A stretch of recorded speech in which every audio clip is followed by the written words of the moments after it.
할렐루야! 오늘은 세종을, 내일은 대한민국과 온 땅에 전도와 선교의 사명을 감당하는 세종순복음 드림교회입니다. 하나님의 사랑과 은혜가 치유와 응답이 있는 성령 충만한 교회입니다. 구독과 중보기도로 드림가족이 되어보세요. 오늘도 주 안에서 참 좋은 날입니다. 오늘 우리는 다 같이 고린도후서 10장 10절을 가지고 공부를 하겠습니다. 고린도전서 10장 10절 다 같이 읽겠습니다. 저희 말이 그 편지들은 중하고 힘이 있으나 그 몸으로 대할 때는 약하고 말이 시원치 않다 하니.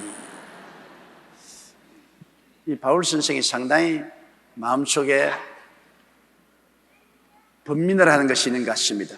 원수들이 바울 선생의 약점을 들어서 자꾸 공격하기 때문인 것입니다. 바울은 하나님이 사다여 고린도에서 교회를 창설하신 창설자이지만 후에 들어온 이단들이라든지 또 후배들이 들어와서 바울을 시기하고 질투했습니다. 인생사에서 가장 비극적인 것이 시기와 질투입니다. 남이 잘 되는 것 도저히 보지 못하는 것이 타락한 인간의 심성입니다. 남이 잘 되는 보고 진심으로 칭찬한 사람은 누구냐? 부모밖에 없습니다. 부모님은 자식이 잘 되는 것 정말 좋아해요. 그래서 부모 앞에서는 자식 잘났다 하면 좋아하더라고요. 제가 지금까지 늘 목회하면서 보니까 어떤 아버지도 야, 아들 대단합디다, 훌륭한 아들 주셨어 그러면 굉장히 좋아해요. 그러나 형님에게 가서 동생 보고 동생이 대단히 훌륭하시던데요 그러면 입이 조금 삐뚤어지는 것입니다. 형제도 잘났다고 하면 그렇게 기분 좋지 않습니다. 그런데 우리 예수 믿는 사람이 정말 예수 그리스도의 은혜를 받아서 남이 잘 되는 것을 진정으로 축하하고 칭찬할 수 있게 된다면 그분은 훌륭하고 위대한 사람입니다. 또 그러한 사람은 하나님께로부터 축복을 받을 만한 가치가 있고 자격이 있는 사람인 것입니다. 왜? 주라 그래야만 돌려줄 것이니 곧 후이되어 눌러 흔들어 넘치게 해서 안겨주려 했는데 내가 남을 칭찬하면 그 칭찬이 내게로 반드시 돌아오게 되는 것입니다. 내가 남을 비난하면 그 비난이 내게로 반드시 돌아오게 되어 있는 것입니다. 진정한 마음으로 남을 칭찬한다. 이거 굉장히 귀한 일입니다. 또 마음에 혹시 진정한 마음이 안 생기더라도 입술로 시인하는 것은 굉장히 중요한 것이기 때문에 입술로 칭찬하는 것 좋은 일입니다. 저는 굉장히 애를 많이 씁니다. 저도 사람이니까 칭찬이 잘 안 나와요. 남 비난하라면 아주 입에 침이 마르도록 할 수가 있는데 칭찬하라면 잘 안 돼요. 남을 비평하고 평론하기는 굉장히 쉽습니다. 노력 안 해도 돼요. 남을 칭찬하려면 굉장히 노력해야 돼요. 이거는 지극히 가까운 사이에도 그렇습니다. 부부간에도 한 가지예요. 여러분, 아내가 남편을 칭찬 좀처럼 안 합니다. 참 우리 한국의 아내들이 남편을 칭찬하는 것에 굉장히 야속합니다. 칭찬 안 해요. 그런데 이 남편은 아내의 칭찬을 먹고 사는 겁니다. 이 경쟁사회에서 세상에 나가서 늘 비난당하고 공격당하고 시기당하다가 집에 돌아와서 아내가 푸근한 마음으로 남편을 칭찬을 해주면 굉장히 힘과 용기를 얻고 재생돼요. 그리고 그 아내가 굉장히 귀하고 가치 있게 보이고 고마워지는 것입니다. 그런데 우리 한국 여성들은 좀처럼 체면 차린다고 그런지 몰라도 칭찬을 안 하고 입을 딱 다물고 있습니다.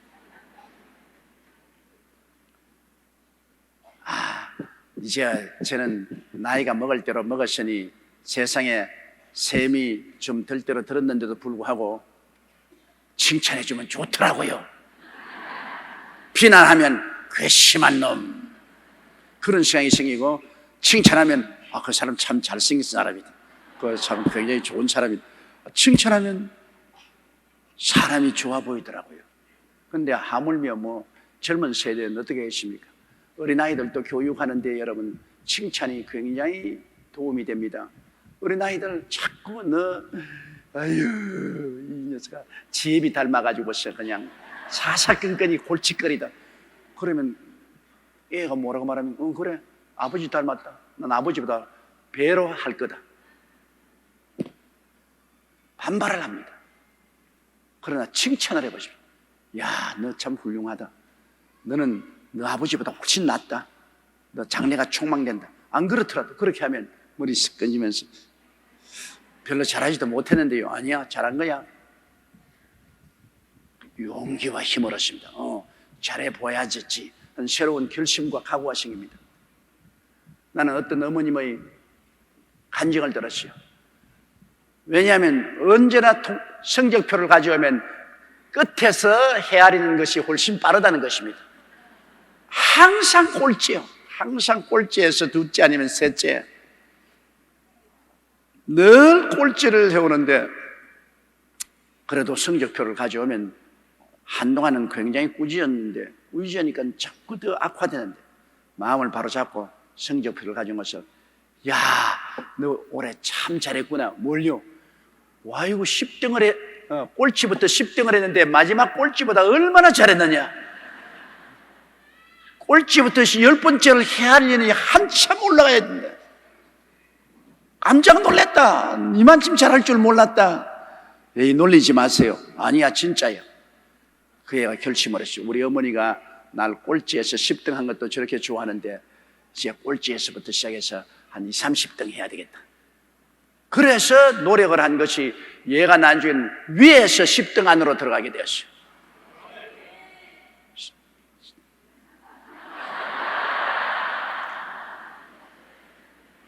돌고래도 칭찬하면 잘 춤을 춘다고 말하는데 하물며 사람일까 봅니다. 남편들도 아내를 자꾸 윽박지르지 말고 아내의 장점을 들어서 흠뻑 칭찬을 해주면 아내가 굉장히 선량하게 되고 또 훌륭한 아내가 됩니다. 더구나 음식 투정하면 굉장히 아내가 듣기 싫어합니다. 나는 정성껏 힘써 했는데 음식 투정을 하니까 잘할 용기와 힘이 안 생긴다고 말합니다. 그러나 음식을 했을 때 잘못한 것은 말하지 말고 좀 맛깔 있게 만들었거든. 그걸 가지고 칭찬을 굉장히 하라고요. 굉장히 맛이 있다. 야, 요새 솜씨가 새로워졌다. 연구를 하는가 봐. 그 연구하에 달라 그 말인 겁니다. 굉장히 좋다고. 그러면 신바람이 나잖아요. 아, 더 음식을 맛있게 만들어 칭찬 받아야 되겠다. 그런 생각이 나죠. 칭찬은 사람에게 용기와 힘을 주고 더 발전할 수 있게 하지만 비난하면 낙심합니다. 열심히 하려고 해도 자꾸 비난하고 공격하고 비평당하면 에라 될 대로 되라 낙심이 되죠. 사도 중 사조인 위대한 사도 바울 선생도 당신을 비난하니까 그 비난에 마음이 괴로워서 그 비난에 대한 변명을 꼭 하십니다. 아예 무관심하다면 변명 안 하지요. 근데 바울 선생이 자꾸 비난을 당하니까 고린도 교인들에게 당신을 변명하는 것을 보면 비난이라는 것은 위대한 사도도 감당하기가 힘들다는 것을 느낄 수가 있는 것입니다. 비난은 참말로 하든지 거짓말로 하든지 굉장히 파괴적입니다. 칭찬은 참말로 하든지 정직하지 않게 칭찬한 것이라도 굉장히 건설적인 힘을 그 속에 가지고 있습니다. 칭찬이 비타민이면 비난은 독입니다. 바울 선생이 원수들의 비난을 받고 그 마음속에 상당히 고통스럽습니다. 저희 말이, 그러니까 바울 선생을 비난하는 원수들의 말이 그 편지들은 중하고 바울 선생의 편지는 읽어보면 굉장히 무게가 있고 이미 심장하고 좋다. 사실 바울 선생의 편지는 바울 선생 개인의 편지가 아니지 않습니까? 하나님께 기도하고 하나님의 성령의 계시를 받아서 하는 편지입니다. 오늘날 신약 성경에 바울 선생의 서신을 빼버리면 신약 성경이 거의 없습니다. 바울 선생이 기록한 신약 성경 압권으로 위대한 것이 로마서입니다. 창세기부터 요한계시록까지 가장 핵심적인 성경을 추리하면 로마서입니다. 로마서 한 권만 있으면 성경 전체가 그 안에서 해석이 다 되는 것입니다. 그런 인간의 운명과 인류의 역사를 뒤바꾸어 놓는 그 성경이 로마서인데, 이것 다 바울 선생의 손을 통해서 쓰였습니다. 고린도 전후서나 갈라디아서나 에베소, 빌립보, 골로새 같은 깊고 하나님의 은혜가 넘치는 이 서신들도 바울 선생의 손을 통해서 적었습니다. 그 바울 선생 개인의 머리에서 나온 것이 아니라 바울 선생의 경험과 지혜와 지식과 총명을 하나님이 사용하셔서 성령으로 말미암아 그 편지를 쓴 것입니다. 그러므로 바울 선생의 편지는 중하지요. 그러나 원수들은 이것을 성령으로 기록한 것보다는 바울 선생이 인간의 지혜와 지식과 총명으로 적었다고 그렇게 말을 자꾸 합니다. 하면서 바울 선생의 편지는 꽤 잘 쓴다. 그 바울이 편지는 꽤 잘 쓰는데 몸으로 대할 때는 약하고 말이 시원치 않다. 실제 만나보면 사람이 키도 작고 시력도 좋지 않고 몸도 갈래갈래하고 말도 별로 시원시원하게 말하지 못한다. 웅변을 잘하지 못한다. 그렇게 비난했습니다. 나중에 바울 선생이 자신도 시인했습니다. 나는 말은 시원치 않다. 바울이 웅변은 시원치 않은 줄 알았습니다. 아주 사람들에게 듣기 좋은 시원시원한 말을 하지는 못한 것 같습니다. 그런데 주의 종이 여러분 말을 시원시원하게 할 수 있다는 것은 참 좋습니다. 음성을 들을 때 그 음성이 귀에 듣기 좋은 음성이 있고 음성이 듣기 싫은 음성이 있잖아요. 저도 들어보면 어떤 목사님은 설교하는데 꼭 장날시장에 약장수가 하는 소리 같이 여러분 오늘다 그러면 굉장히 듣기가 답답합니다. 시원시원하지 않아요. 그러나 노래 잘하는 사람이 한 곡조 뽑는 것처럼 목소리가 시원시원하면 듣는 사람도 아주 편안하고 좋습니다. 부담이 되지 않죠. 이 목소리가 좋은 것은 대중 앞에 서서 연설한 사람이나 설교한 사람에게는 굉장히 중요한 것입니다. 더구나 목소리가 좋아서 노래를 잘한다면 얼마나 좋겠어요. 나는 하나님이 노래하는 은사를 안 주었기 때문에 얼마나 답답한지 몰라요. 노래만 잘했으면 설교할 때 한 곡 좀 뽑으면 참 좋은데 그러면 성도들도 얼마나 감동을 하고 눈물을 흘리게 할 수 있는데 내가 노래만 하면 곡조가 다 틀려버려요. 그러니 그것도 은사요. 시원시원하게 노래하는 것은 사람들 듣기 원하지만은 잘못하는 노래 누가 듣기를 원합니까? 사람들이 듣는 것이 부담이 되죠. 그처럼 여러분 하나님 말씀을 전하는 사람은 목소리도 좋아야 되고 설득력이 있어야 되는 것입니다. 부담이 되면 안 돼요. 듣기 쉽고 알아듣기 쉽고 이해가 될 수 있도록 하나님 말씀을 전하는 것은 굉장히 중요합니다. 내가 설교를 할 때 수학 공식 풀듯이 저 무슨 말하는 거 참 어렵다, 알아들어야 되겠다, 저게 무슨 의미인가 이렇게 하려면 나중에는 힘이 들어서 졸기 시작해요. 어린아이라도 쉽게 부담이 안 되고 말씀을 듣고 소화할 수 있는 것 굉장히 중요하죠. 그런데 주의 종이 되기 위해서는 음성도 훈련을 해야 되고 이해와 설득을 할 수 있도록 굉장히 쉽게 하나님 말씀을 풀이해서 말할 수 있는 것도 굉장히 좋습니다. 그런데 바울 선생은 보면은 아주 이론이 깊고 심오하지만은 베드로도 말하기를 바울의 성경은 난해하다 그랬습니다. 베드로가 바울을 평가해서 말하기를 그 기록한 성경 중에 알기 어려운 것이 많다. 그러기에 좀 바울 선생의 말씀은 논리 청연하고 심오하지만은 이해하기 어려우니까 바울이 설교할 때 사람들이 별로 알아듣지 못할 일이 많은 것입니다. 그래서 그 비평한들이 말하기를 그가 몸으로 대할 때는 약하고 말이 시원치 않다 그렇게 말했습니다. 바울은 그 당시에 사진을 안 찍어놨으니까 모르겠는데, 그러나 전설을 통해서 보면 바울은 키가 작고 허리 등이 굽었고 얼굴이 별로 잘나지 못했고 그리고 시력이 굉장히 약했다고 그렇게 말하고 있는 것입니다. 남 앞에 서는 것은 참 힘들어요. 사람들이 보면 그 사람 키가 크냐 작으냐, 인물이 잘나느냐 못나느냐, 코가 바로 섰느냐 삐뚤어졌느냐, 눈이 굵으냐 찢어지느냐, 온갖 그 평론을 다 하니까 힘들지 않아요. 사람이, 여러분, 대중 앞에 선다는 것은 남의 평론을 받기가 쉽습니다. 근데 바울 선생은 그런 것이 굉장히 마음에 부담이 되었습니다. 다른 사람들이 자기를 비난하고 공격하는 것이 마음에 부담이 됩니다. 저희 말이 그 편지든 중하고 힘이 있으나 그 몸으로 대할 때는 약하고 말이 시원치 않다 하니, 자, 이제 바울이 변명합니다. 11절 봅시다. 이런 사람은 우리가 떠나 있을 때 편지들로 말하는 자가 어떠한 자이면 함께 있을 때 행하는 자도 그와 같은 자인 줄 알라. 바울 선생이 하는 말이 그러면 뭐예요? 어째고 어째? 편지가 중하고 힘이 있으면, 그러면 그 편지 쓴 사람이 직접 나타나서 말할 때 바로 그 편지 쓴 사람이니 그 사람 말도 중하고 힘이 있는 것이 틀림없지 않느냐. 사람 책을 못 잡으니까 온갖 것 가지고 다 책을 잡네. 내가 말이 시원치 않다고? 바로 편지를 쓸 때 중하고 힘이 있게 쓴 그 사람이 직접 말을 하는데 내 말이 왜 중하고 힘이 없을 택이 있느냐? 사람을 평론을 하려면 올바르게 하라. 이렇게 바울 선생은 자기의 평론한 사람에 대해서 공격으로 나오는 것입니다. 또 그 말도 맞아요.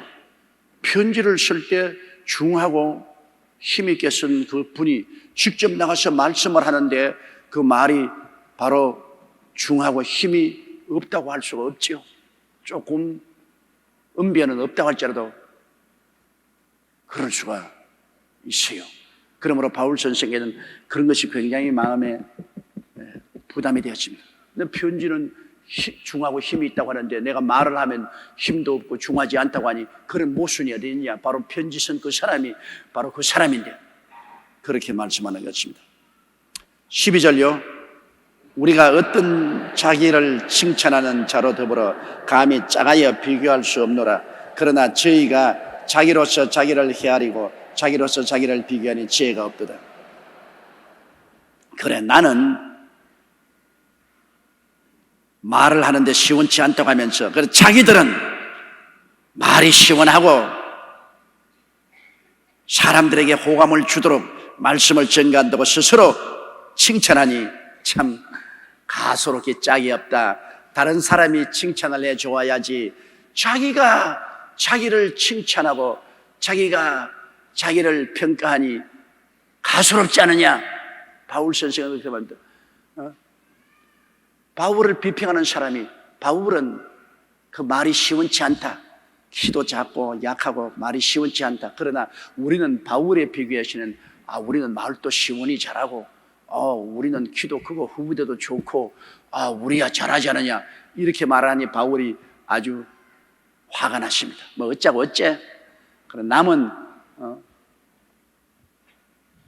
약하고 볼 모양 없고 그 말이 시원치 않다면서 자기들은 스스로 자기가 잘났다고 자랑하고 칭찬하니, 그런 지혜 없는 사람이 어디 있느냐? 칭찬은 다른 사람이 해야지 자화자찬하는 것이 무엇 자랑할 것이냐? 사실 그렇지 않아요? 칭찬은 다른 사람이 해야 가치가 있지 자기가 자기를 칭찬하는 건 별로 효과 없습니다. 요사이는 자기 PR 시대라고 해서 전부 사람들이 나는 이런 사람이고 나는 어떻게 훌륭한 사람이니 동지서 딸꽃 본 듯이 날 좀 보소, 날 좀 보소. 그런데 아무리 자기 PR 시대라도 자기가 자기를 칭찬하는 것은 듣기에 부담스럽습니다. 그러나 다른 사람이 보고 정말 훌륭하다, 정말 잘났다, 말씀 잘한다, 정말 좋다, 뭘요? 그러면서도 속으로 좋다. 그렇지 않습니다. 우리 한국 사람과 외국 사람과 다른 집에 계시면, 외국 사람은요, 목사님들도 설교 잘하면 내가 은혜 받았습니다, 참 오늘 훌륭한 설교했습니다 하면 고마워요, 참 고마워요, thank you very much, I love that, 이렇게 말하는데, 한국 사람은 아이고 오늘 설교 잘하십니다. 은혜 받으십니다. 뭘요? 별 볼 일 없죠. 한국 사람은 자꾸 자기를 비하도 합니다. 칭찬받기 원하면서 남이 칭찬하면 고맙다고 하면 좋은데 뭘요? 아니 옳시다. 그러면 안 돼요. 칭찬하면 솔직하게 고맙다고 말해야 돼요. 아이고 오늘 어떻게 이렇게 젊어 보이노? 어떻게 이렇게 이뻐 보이뇨? 고마워요. 감사해요. 그러면 뭘요? 안 그래요? 그 왜 속으로 나 좋아하면서 겉으로는 그렇게 하면 그게 체면 차린다는 건데 그거는 구식이요. 신식은 그렇게 하는 법이 아닙니다. 신식은 다른 사람이 칭찬하면 그들을 받아들여서 고맙다고 해줘야 돼요. 감사합니다. 고맙습니다. 더 칭찬해 주십시오. 그거 좋지 않아요. 그런데 칭찬해 주는데도 불구하고 아니 옳시다. 그렇지 않습니다. 아니에요. 그러면 칭찬하는 사람이 아주 무식해지는 것입니다. 민망스러워져요. 또 혹시는 남편이 아내가 와서 여보 요사이 당신 참 이뻐 보여. 당신 정말 참 요사이 더 사랑스러워. 그러면 뭐 잘못 먹었어요? 왜 안 하는 소리 갑자기 해요? 남편이 칭찬했다가 완전히 아주 무식해지. 그 다음에는 명구스러워서 칭찬하고 싶어도 안 합니다. 남편이 그렇게 말하면 탁 뛰어가서 목을 탁 끌어안고 나는 당신이 그렇게 말해줘서 너무너무 좋아. 너무너무 고마워. 정말 고마워요. 그러면 남편이 야, 내 칭찬이 효과를 발생했구나. 앞으로도 칭찬을 잘 해줘야 되겠다. 그래야지. 칭찬한 것을 그대로 솔직히 받아들이지 않고 오히려 면박을 주면 안 되잖아요. 이러므로 우리는 좀 더 솔직해져야 되는 것입니다. 우리 한국 사람들이 오랜 세월 동안 유교 전통에 의해서 자꾸 위선을 가르치고 위선을 하도록 훈련받기 때문에 솔직하지를 못해요. 솔직해요. 고마운 것은 고맙다고 하고 싫은 것은 싫다고 솔직히 말할 수 있어야 우리가 생활하는데 좋은 인간관계를 맺을 수가 있는 것입니다. 바울 선생께서는 여기에 자기를 칭찬한 자, 그 사람들에 대해서 굉장히 마음에 신랄하게 비난했습니다. 우리가 어떤 자기를 칭찬한 자로 더불어 감히 짜가여 비교할 수 없노라. 우리는 스스로 자화자찬하는 사람처럼 나는 내 스스로를 자랑하지 않는단 말이에요. 그런 사람하고 나는 동료가 아니다. 그러나 저희가 자기로서 자기를 헤아리고 자기로서 자기를 비교하니 지혜가 없다. 자화자찬하는 사람, 비지혜가 없는 사람이에요. 다른 사람이 칭찬을 해주고 다른 사람이 높여줘야지. 자기가 자기를 칭찬하고 자기가 자기를 잘났다고 높이니 그 지혜 없는 사람이에요. 13절요. 그러나 우리는 분량 밖의 자랑을 하지 않고 오직 하나님이 우리에게 분량으로 나눠주신 그 분량의 한계를 따라 하노니 곧 너희에게까지 이른 것이라. 바울 선생은 나는 실적으로 칭찬한다. 나는 가짜로 자랑하는 것이 아니고 실제 내 이룬 일을 가지고서 자랑한다. 내가 가지고 있는 분량을 가지고 자란다. 여러분, 속이 비은 사람이 있는 것처럼 꾸며대는 그런 자랑이 아니라 나는 속이 쫙 알찬 그것을 그대로 드러낸다. 사람은 허풍을 떠는 사람이 많습니다. 실제는 부자가 아니면서 나는 굉장히 잘 산다. 나도 너희보다 더 돈이 많다. 허풍 떨고 나도 너희보다 지식이 허풍 떠는 사람 많아요. 가짜 박사학위 받아가지고서. 박사학위 없으면 없는 대로 살아야지 왜 가짜 박사를 받아요? 돈 주고 가짜 박사학위 받아가지고서 난 박사다. 그 들통이 나서 나중에 학교 쫓겨나고 그런 일이 생겨. 그러나 바울 선생은 나는 가짜가 아니다. 나는 헛되이 스스로 자랑하는 것이 아니라 실적을 가지고 자랑한다. 그러므로 다른 사람들은 내가 이루어놓은 교회에 와가지고서 자기가 잘났다고 하는데 나는 실제로 복음을 전개했고 실제로 고린도에 와서 너희들을 구원해가지고서 오늘날 교회를 이루었지 않느냐. 그러므로 내가 스스로 자랑하고 내가 스스로 칭찬하는 것은 헛된 칭찬이 아니라, 허풍이 아니라 실제다. 실제 그렇지 않느냐? 우리 여의도 순복음교회가 굉장히 큰 교회입니다. 세계에서 최대 교회입니다. 그렇게 하면 사람들이 허풍 떤다고 말하냐? 허풍 떤다고 말하지 않습니다. 사람들이 다 우리 교회 와보고 난 다음에 귀로 들었던 것보다는 훨씬 더 크다 그럽니다. 많은 사람이 그런 이야기예요. 여의도 순복음대에서 소문은 많이 들었지만은 실제 와보니까 소문 들은 것보다 훨씬 더 크더라. 성도들이 소문 들은 것보다 더 열심이고 충성스럽고 하나님을 잘 믿더라. 모두 다 그렇게 말합니다. 소문 들은 것보다는 더 크더라. 그런데 만일 와서 소문은 굉장한데 와보니까 허풍이더라. 굉장하다고 소문 들었는데 실제 와보니까 쭉정이더라. 쭉정이. 그렇게 말하면 안 되잖아요. 그 바울 선생이 하는 말은 바로 그럽니다. 소문 들은 것과 똑같이 우리들은 허풍 떠는 것이 아니다. 실제로 내용이 있다. 그 말인 것입니다. 분량 밖의 자랑을 하지 않는다. 내용 없는 것을 자랑하지 않는다. 우리 분량은 내용이 있는 그것을 가지고 하나님이 우리에게 주신 분량을 따라서 자랑하는데, 우리 분량이 어디까지 왔느냐? 고린도까지 왔더라. 우리 예루살렘에서 나와서 고린도까지 와서 교회를 세웠으니 이것이 하나님이 우리에게 준 분량이다 말이야. 그 분량을 가지고 난 실제로 이것을 가지고서 자랑하는데 내 자랑은 헛되지 아니한다. 헛된 자랑하지 말은 것입니다. 우리도 그래요. 우리가 조금 잘못하면 허풍 떨게 돼요. 헛된 자랑하게 돼요. 동물계에도 보면 허풍을 떨 때가 많아요. 개구리가 보면요, 보통의 때는 안 그렇다가 뱀이 오면요, 공개를 먹어서 이만큼 허풍을 떱니다. 아주 굵게 해놓고 있습니다. 그건 왜냐하면 뱀이 보고 감히 잡아먹으려고 생각을 하지 못하도록 바람을 집어넣습니다.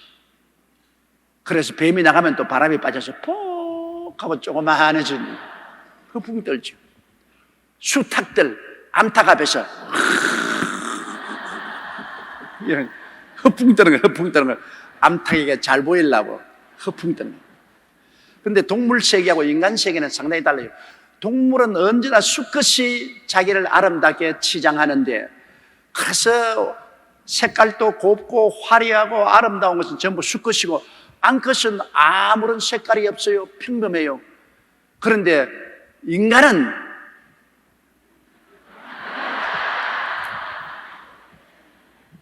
암컷이 더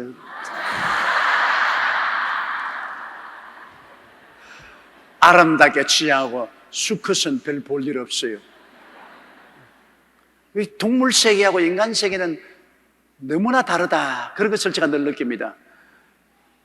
동물은 얼마나 수컷들이 형형색색적으로 아름답게 꾸며서 암컷을 유인하려고 애를 쓰는데, 그 인간은 여성이 남성보다 훨씬 더 아름답게 자기를 치장하는 것입니다. 하나님이 그렇게 만들어 놓으시니 제가 무슨 말을 할 것이 없습니다. 자, 14절요. 우리가 너희에게 미치지 못할 자로서 스스로 지나쳐 나아간 것이 아니요 그리스도의 복음으로 너희에게까지 이른 것이라. 자, 우리는 지나쳐서 자랑하지 않는다. 너희에게 우리가 오지도 못했는데 우리가 고린도 교회를 세웠다고 그건 거짓말 안 한단 말이에요. 다른 사람들은 자기들이 와서 고린도 교회도 안 세워놓고 나무 세워놓은 교회에 와가지고서 칭찬하고 자랑하지만 우리는 그렇게 안 한다. 우리는 실제 하나님이 주신 분량대로 우리가 고린도에 와서 너희들 교회를 세웠지 않느냐, 그 말인 것입니다. 우리가 너희에게 미치지 못할 자로 스스로 지나쳐 나간, 우리가 지나쳐 자랑하지 않았느냐. 그리스도의 복음으로 너희까지 우리는 이르러서 우리는 이렇게 교회를 세웠는데 왜 다른 사람들은 실제 와서 고생하고 교회를 세워놓지 않고 남은 세운 교회에 와가지고서 남을 비난하고 공격하고 자기들이 마치 그만한 실력이 있는 것처럼 허풍을 떠느냐 말이야. 이 허풍쟁이들아. 그렇게 바울이 말한 것입니다. 15절요. 우리는 남의 수고를 가지고 분량밖에 자랑하는 것이 아니라 오직 너희 믿음이 더할수록 우리의 한계를 따라 너희 가운데 더욱 위대해지기를 원하노라. 바울 선생이 우리는 남의 수고를 가지고 분량밖에 자랑한다. 남의 수고, 큰 고생해서 이루어 놓은 것을 가지고 자기가 한 것처럼 허풍을 떨지 않는다. 우리는 우리 수고를 가지고 자랑하지 왜 남의 수고를 가지고 자랑하지? 다 남이 이루어놓은 가지고서 자기가 한 것처럼 허풍 뜬단 말이에요. 그런 일을 우리 하는데, 그러나 우리의 자랑은 점점 자란다. 왜냐하면 우리가 너를 시작했는데 너희들이 점점 커지니까, 너희가 커질수록 우리의 자랑은 더 많아진다. 그러므로 바울 선생은 말하기를 고린도 교회가 잘 되면 잘 될수록 우리 자랑은 더 많아진다. 우리는 남의 수고를 가지고 분량밖에 자랑하는 것이 아니라 너희 믿음이 더하면 더할수록 그 한계가 높아지면 높아질수록 너희 가운데서 우리는 더욱 위대하겠다. 야, 바울 선생이 세운 고린도 교회가 저렇게 커졌다. 더 자랑이 커진다. 바울 선생은 고린도 교회가 성장하면 성장함에 따라서 더욱 위대해지기를 바라지 절대로 허풍을 떨지 않겠다는 것입니다. 남의 일을 해놓은 것을 와가지고서 큰 소리치는 그런 가짜들 같이 행하지는 않겠다. 16절요. 이는 남의 한계 안에 예비한 것으로 자랑하지 아니하고 너희 지경을 넘어 복음을 전하려 함이라. 나는 남의 한계 안에서 예비한 것으로 자랑한다. 남이 다 일해놓은 것, 그 한계에 가서 와, 내가 이렇게 위대한 주의 종이다, 이런 나는 엉터리 같은 일 안 한다. 남의 한계에서 안 하고 나는 너희를 넘어서 더 지경을 넓히고 더 앞으로 나가서 실적을 세워서 칭찬받기를 원하고 자랑하기를 원한다고 말한 것입니다. 바울 선생은 철저히 실적 위주로, 실력 위주로 말합니다. 사실은 실적 위주로 우리 한국의 가장 큰 문제는 학력주의. 어느 대학을 나왔느냐, 특별한 대학을 안 나오면 아예 이력서도 못 내놓는 것이 우리 한국의 현실입니다. 이거 절대로 이렇게 되면 안 돼요. 대학을 못 나와도 그가 실력이 있고 능력이 있으면 얼마든지 발전할 수 있어야 되는 것입니다. 그것이 미국이나 구라파 사회입니다. 이 기독교 사회인 미국이나 구라파 사회는 학력 안 따져요. 네가 어느 학교 나왔느냐 묻지 않습니다. 네가 무엇을 할 수 있느냐를 묻습니다. 아무리 좋은 학교 나와도 너가 할 수 없다면 소용없습니다. 졸업장 가지고 밥 먹나요? 우리 한국에는 졸업장 없이는 아예 좋은 회사에 들어가려고 이력서도 내놓지 못합니다. 좋은 졸업장 있는 사람만 먼저 선택하니까. 그것이 능력이 있든 없든 그걸 따지지. 그래서 화해가 이렇게 극성을 부리고 인류 대학에 가려고 치맛바람을 날리고 재산을 다 탕진하도록 도와주고 밀어주는 이유는 사회가 그렇게 되는 것입니다. 그러나 실력 위주의 사회, 실적 위주의 사회가 되면 그런 거 필요 없어요. 저는 목회할 때, 내 제자들을 양성할 때 졸업장 안 봅니다. 그가 서울대학 나왔느냐, 고려대학 나왔느냐, 연세대학 나왔느냐, 의대 나왔느냐, 그거 안 봐요. 그가 얼마나 목회의 실적을 사느냐, 얼마나 기도 잘하고, 얼마나 설교 잘하고, 얼마나 영혼을 잘 구원하고, 얼마나 하나님의 능력 있는 중이냐, 그게 중요하죠. 실적이 중요하죠.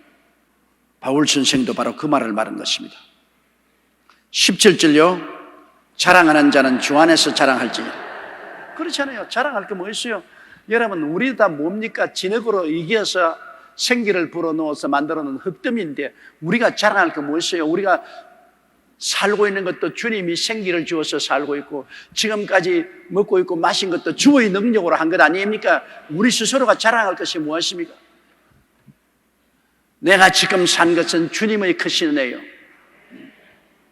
주의 은혜 없이 우리가 뭘 한단 말입니까? 누가 자랑합니까? 오늘 이 시간에도 주님께서 우리 코에 생기를 떼면 우리는 흙으로 돌아갈 때라는 것입니다. 자랑할 것 아무것도 없어요. 모든 것이 주님께로 말미암고 주님께로 돌아가는 것이니 영광을 주님께 돌릴 것밖에 아무것도 없습니다. 주님이 하신 일이죠. 그러므로 우리 자랑하는 자는 주 안에서 자랑하라. 우리가 무슨 일을 해도 주님이 주신 능력으로 이 일을 했으니 모든 영광을 주님께만 돌려야 되는 것입니다. 사람이 영광받을 처지가 못 돼요. 사람이 무슨 영광받아요? 지은 것 죄밖에 없는데 예수님 십자가 보혈을 잊지 않고는 구원받을 수 없는 것이 인간 아닙니까? 그러므로 영원히 자랑은 주 안에서 자랑하고 주님을 자랑하고 우리에게 능력 주셔서 여러 일을 하게 하신 주님께 감사드려야 됩니다. 주님이 각 사람 불러서 능력을 줘요. 어떤 사람에게는 1달란트 주시고, 어떠한 사람에게는 5달란트 주시고, 어떤 사람은 10달란트 주시는 거예요. 저도 자같은 주의 종이지만 내가 큰 교회를 목회할 수 있다는 것은 내가 잘해서 아니라 주님이 제게 그만한 달란트를 주셨기 때문에 그런 것입니다. 내가 많은 달란트 받았다고 적은 달란트 받은 사람 보고 비난할 수 있느냐? 할 수 없지요. 주님이 그 사람에게는 적은 달란트를 주었기 때문에 그만큼만 일할 수밖에 없지요. 능력이 그밖에 안 되니까. 그러나 주님이 내게는 더 많은 달란트를 주셨으니까, 그 능력을 주셨으니까 그만큼 일해야지요. 안 하면 큰일 나지요. 또 나보다 더 크게 일하는 사람 보고 내가 시기하고 질투할 수 없는 것은 주님이 그분에게는 그만한 달란트를 주셨기 때문에 그 능력으로 그만큼 큰 일을 하는 것입니다. 적은 일을 하는 것도 주님이 그만큼 하라고 해서 적은 일을 하시고, 많은 일을 하는 사람도 주님이 그만한 능력을 주셨기 때문에 그 많은 일을 하는 것이니, 능력은 사람에게서 난 것이 아니라 주님이 주신 것이므로 능력 주신 하나님께 우리가 영광을 돌려야 되는 것입니다. 바울 선생이 말하기를 내게 능력 주신 자 안에서 내가 모든 것을 할 수 있다. 하나님이 능력을 주신 데 모든 일을 할 수 있다. 성령이 오셔서 능력을 주심에 따라서, 은사와 능력을 주심에 따라서 우리가 일을 할 수가 있는 것입니다. 하나님이 능력 안 주시면 할 수가 없어요. 우리의 세일 구역장이나 세일 지역장 여러분들도 하나님이 능력 주시는 한도 내에서 크게 일할 수도 있고 적게 일할 수도 있어요. 하나님 주신 능력에 따라서 할 수 있어요. 능력이 적은데 어떻게 합니까? 힘이 적은 사람이 어떻게 큰 짐을 짊어져요? 그러나 힘이 큰 사람은 큰 짐도 짊어지지 않아요. 적은 힘이 있는 사람은 적은 물건 걸머져. 큰 힘이 있는 사람은 큰 짐을 걸머지. 그다 능력 따라서 우리가 인생을 살아야 되는 것입니다. 그러므로 모든 능력을 주신 하나님을 자랑해야지 자기를 자랑하면 안 됩니다. 18절요. 옳다 인정함을 받는 자는 자기를 칭찬하는 자가 아니요 오직 주께서 칭찬하시는 자니라. 자기가 아무리 자랑하고 돌아다녀도 주님께서 에이 남바 텐이다 너희, 그러면 아무 소용없죠. 그러나 자기가 아무리 겸비하고 낮아져도 주님이 야 너 정말 대단하다 훌륭하다 높이면 그게 얼마나 좋습니까? 높고 낮추는 고난이 하나님께 있지 사람에게 있지 않은 것입니다. 옳다 인정을 하는 것은 하나님이 하시지 사람이 하는 것 아니지 않습니까? 사람에게 아무리 잘 보여도 하나님께 잘못 보이면 아무 효과가 없지 않습니까? 사람에게 칭찬받아도 하나님께 칭찬 못 받으면 그 칭찬이 무슨 유익이 있으리요? 칭찬은 하나님께 오는 것이니 사람 바라보지 말고 하나님 바라보고 살아야 돼요.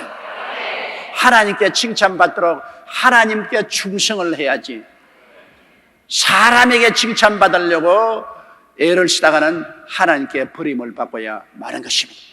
우리는 사람은 인심이 조석변이라 오늘 잘한다 했다가 내일 십자가에 못 박으라고 하는 것이 인간의 심정입니다. 하나님께 충성을 하면 사람이 나를 칭찬해도 좋고 사람이 나를 욕해도 상관하지 않아. 나는 하나님의 영광을 위해서 하나님 뜻대로만 산다. 이것이 우리의 삶의 중심이 되어야 되는 것입니다. 하나님 그분만 쳐다보고 살아야 돼요. 다른 사람 칭찬받아서 뭐래요? 결혼한 부인이 남편에게 사랑받고 칭찬받는 게 좋지 다른 남자에게 사랑받고 칭찬받으면 사고가 난다고. 문제가 보통 복잡하지 않아요. 그 부인이 자꾸 다른 남자에게 사랑받고 칭찬받으려고 애를 쓰면 그 큰 문제가 되지만 자기 남편에게 사랑받고 칭찬받으려고 애를 쓰는 것은 참으로 좋은 것입니다. 우리의 영적인 남편은 우리 주 예수님인 것입니다. 예수님께 사랑받고 칭찬받으려고 우리가 노력을 하고 애를 써야지, 세상에 사랑받고 칭찬받으려고 애쓰고 노력해서는 안 될 것입니다.